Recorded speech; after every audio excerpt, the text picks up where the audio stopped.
Hello. तो कैसे हैं मेरे वीर और वीरांगनाएं? होप सो सब बेहतर होंगे, शानदार होंगे, अपने सेशंस को एंजॉय कर रहे होंगे। मैं कमलेश रेड्डी आपका फ्री मेंटर अगेन आपसे रूबरू होने के लिए आ गया हूं। तो बच्चा पार्टी, जैसा आपको पता लग रहा है कि अगले 10 मिनट में हम ईटिंग डिसऑर्डर के बारे में या ईटिंग डिसऑर्डर्स के बारे में डिस्कस करने जा रहे हैं, जहां पर मैं आपको डिफरेंस बताएगा कि सर एनोरेक्सिया नर्वोसा क्या होगा, बुलिमिया नर्वोसा क्या होगा और इनके बेसिक सिम्टम में कैसे डिफरेंस करते हैं। तो बच्चा पार्टी, ईटिंग डिसऑर्डर की बात करें उससे पहले एक नोट में जरूर बताएगा कि सर जो हमारा ईटिंग बिहेवियर होता है, जहां पर आप एपेटाइट सेटाइट की बात करते हैं, भूख लगने से, भूख के शांत होने से रिलेटेड, तो आपने कहा कि सर जो ईटिंग बिहेवियर होता है वो कौन कंट्रोल करता है। तो सर आप कह सकते हैं कि ईटिंग बिहेवियर कंट्रोल्ड बाय, और आंसर आपका क्या बनेगा बच्चा? हाइपोथैलेमस।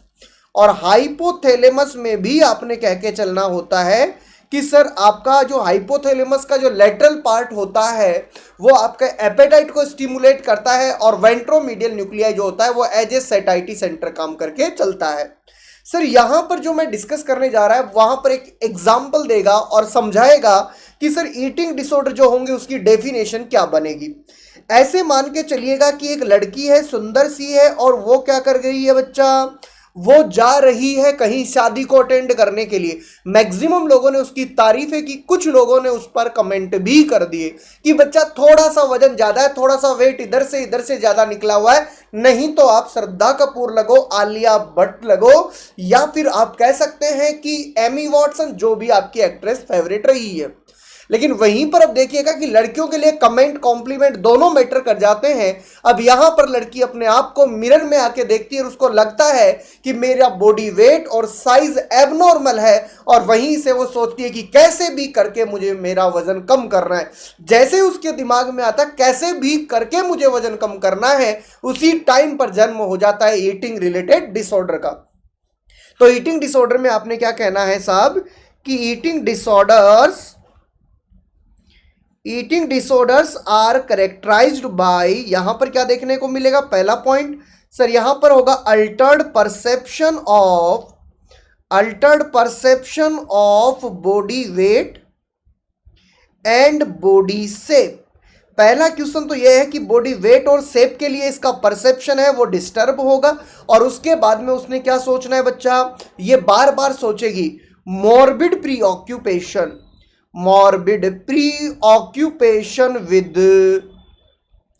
With weight reduction. तो यहां पर ये आपका डेफिनेशन रिलेटेड पॉइंट आ चुका है, जहां पर ये वाला पहला पॉइंट आपसे डिस्कस किया जा चुका है RUHS 2018 MSc एंट्रेंस एग्जाम में।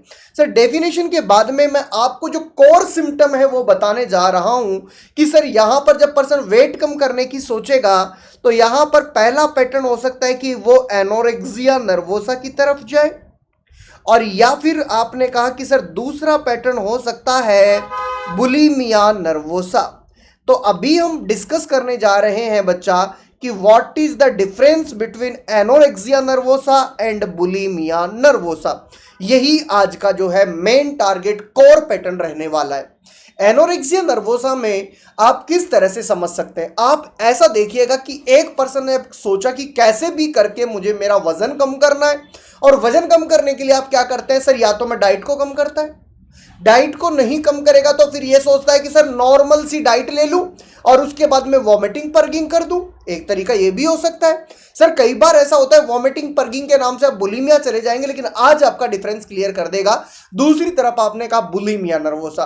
सर यहां पर पर्सन जो होता है भुक्कड़ किस्म का हो जाता है, जरूरत से ज्यादा खाना है वो पेल देता है, और आफ्टर दैट क्या सोचता है? अब मैं वजन कम करेगा, और अगर मैंने वजन कम नहीं किया तो मैं ऐसा का ऐसा ढोर बना रहेगा, ऐसा का ऐसा मैं एबनॉर्मल बॉडी वेट और शेप के साथ बना रहेगा। तो अब उसके बाद क्या करेगा? वो वॉमिटिंग पर्गिंग करेगा। डिफरेंस देखते हैं। सर यहां पर मान लीजिए कि एक पर्सन जिसकी मैं बैलेंस डाइट की बात करता है कि उसकी बैलेंस डाइट में 5 चपाती का इन्वॉल्वमेंट होना चाहिए था। अब यहां जैसे ही इसको लगा कि मुझे मेरा वजन कम करना है तो इसने अपने डाइट को क्या किया बच्चा? डाइट को कम किया। डाइट को कम किया, मान लो इसने 3 चपाती ही ली, जरूरत थी 5 चपाती की, 3 चपाती ली, तो यकीनन क्या हुआ, डाइट कम ली। डाइट एक टाइम बाद में जब कम लेते चलोगे तो बताओगे क्या इस मरीज में वेट लॉस होगा क्या? सर एक टाइम बाद डेफिनेटली मरीज का वेट लॉस हो जाएगा। वहीं पर दूसरा पैटर्न देखिएगा कि ऐसा हो जाता है सर कि मैं जिम गया और सर जिम में बहुत सारे दोस्त मेरे लोग गए कि मुझे बॉडी बनानी है, बॉडी बनानी है। सर देखना 2 4 5 दिन बाद एक दोस्त सही, 10 5 दिन बाद 2 5 10 दोस्त, या मैं कहूंगा कि सर 10 में से आधे दोस्त तो कम से कम 1 महीने बाद जो ऐसे होंगे जो बहाने मार के सब साइड में ओनली होते हैं। कहने का मतलब ऐसा है कि चीजें फॉलो करना डिफिकल्ट होता है। मेरा मरीज जो है 3 चपाती ले रहा था, हर कोई ऐसा नहीं कर पाता, और वो सोचता है कि यार मैं क्या करेगा, वापस 5 चपाती लेगा। 5 चपाती का मतलब हो गया कि जितनी जरूरत थी उतनी ये डिमांड के हिसाब से ले रहा है, एडिक्वेट डाइट ले रहा है। लेकिन अब ये क्या कहता है, मैं अब इसके बाद में सेल्फ इंड्यूस्ड वॉमिटिंग करूंगा, पर्गिंग करूंगा, या मैं कह सकता हूं कि यहां पर क्या करेगा, एक्सेसिव एक्सरसाइजेज करेगा। सर नॉर्मल डाइट लेने के बाद एक्सेस में जब ये वॉमिटिंग पर्गिंग कर रहा है, एक्सेसिव एक्सरसाइज कर रहा है, तो डेफिनेटली कुछ न्यूट्रिएंट्स का लॉस तो होगा ही होगा। अरे मान लो 2 चपाती का न्यूट्रिएंट्स का लॉस हो गया, तो बॉडी में तो 3 चपाती ही बची, जरूरत थी 5 चपाती की, 3 बची, तो अगेन क्या होगा, मरीज में वेट लॉस देखने को मिलेगा। तो बच्चा पार्टी देखिएगा कि जब भी किसी पर्सन को एनोरेक्सिया नर्वोसा होता है तो उसका मोस्ट कॉमन जो फीचर देखने को मिलेगा, चाहे तरीका कोई सा भी हो, उसमें वेट लॉस वाला पैटर्न डेफिनेटली होगा। और आगे से क्लियर कर लेना, अगर एडिक्वेट डाइट लेने के बाद में वॉमिटिंग पर्गिंग कर रहा है तो एनोरेक्सिया नर्वोसा ही आपका अल्टीमेट आंसर रहने वाला है। सर बुलीमिया कब कहेंगे? अरे भाई जरूरत कितनी थी, 5 चपाती की, लेकिन भाई भुक्कड़ किस्म का है, ये जरूरत से ज्यादा चपाती ले लेता है, 8 चपाती ले लेता है। और इसके बाद में क्या होता है, देखो जरूरत से ज्यादा चपाती ली, यानी ये पर्सन क्या कर रहा है, एक्सेस डाइट ले रहा है। यहां पर है ये भुक्कड़ था, इनसेटिएबल क्या हुआ, इसने इनसेटिएबल, इसने क्या किया बच्चा, डाइट पैटर्न शो कर दिया है, इनसेटिएबल हंगर वाला पैटर्न शो कर दिया है। आप कह सकते हैं क्या किया इसने, इनसेटिएबल हंगर वाला पैटर्न शो कर दिया, भुक्कड़ की तरह टूट पड़ा खाने पे। और खाना जो है उस पर टूट पड़ने के बाद इसको क्या हुआ बच्चा, इसमें होता है पोस्ट बिंज एंग्यूस। पोस्ट बिंज एंग्यूस होगा, जहां पर मरीज ये मानता है कि अब भाई साहब मुझे क्या करना है, इस तरह से मेरा वजन कम नहीं होगा, डिप्रेशन जैसे फीचर शो करेगा। और आफ्टर दैट या क्या करेगा बच्चा, सेल्फ इंड्यूस्ड वॉमिटिंग करेगा, पर्गिंग करेगा, हो सकता है यहां भी एक्सेसिव एक्सरसाइजेज करे। तो जरूरत कितनी थी, 5 ले लिया 8, मान लो 2 3 चपाती का न्यूट्रिएंट निकल गया बॉडी से, तो बॉडी में लगभग कितनी, 5 चपाती का न्यूट्रिएंट बचा या नहीं बचा? अरे जरूरत थी 5 की, लगभग 5 चपाती का न्यूट्रिएंट बच गया।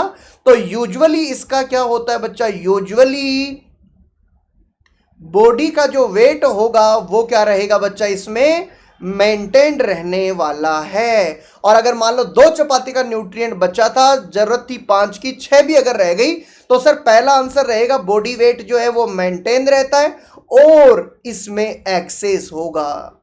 अगर ये वाला नेक्स्ट पॉइंट है, जब मेंटेन्ड ऑप्शन में नहीं होता, तो आज से अभी से ध्यान देना बच्चा कि वॉमिटिंग करना खाना खाने के बाद में कभी भी बुलिमिया नर्वोसा नहीं होता। डिपेंड करेगा एडिक्वेट लेने के बाद है और एक्सेस लेने के बाद है। अगर इन दोनों पैटर्न की बात करें तो आप कहा जा सकता है कि सर बुलिमिया नर्वोसा जो होगा, जो बुलिमिया नर्वोसा है वो मोर कॉमन है देन एनोरेक्सिया नर्वोसा।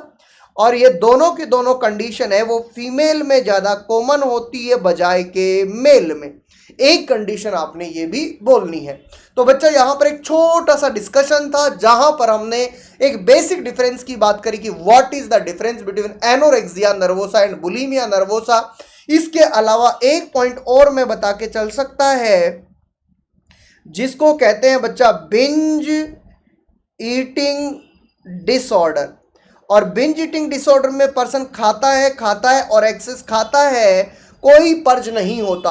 कहने का मतलब आपने कहा कि सर ये पर्सन बिंज ईटिंग करेगा बट नो पर्ज, यानी यहां पर ऐसी कोई एक्टिविटी नहीं करेगा जिससे इसका वेट लॉस हो, तो डेफिनेटली इस मरीज में क्या देखने को मिलेगा बच्चा, ये मरीज जो है या तो क्या होगा ओबेसिटी, या कह सकते हैं पहले होगा ये ओवरवेट और इसके बाद हो सकता है इसमें ओबेसिटी। और अगर तीनों पॉइंट्स को कंपैरेटिवली देखा जाए तो आप कहेंगे बिंज ईटिंग डिसऑर्डर आजकल ज्यादा हो रहा है, बुलिमिया नर्वोसा आपका सेकंड नंबर और एनोरेक्सिया नर्वोसा थर्ड नंबर पे आप कंसीडर करके चल सकते हैं। All the very best.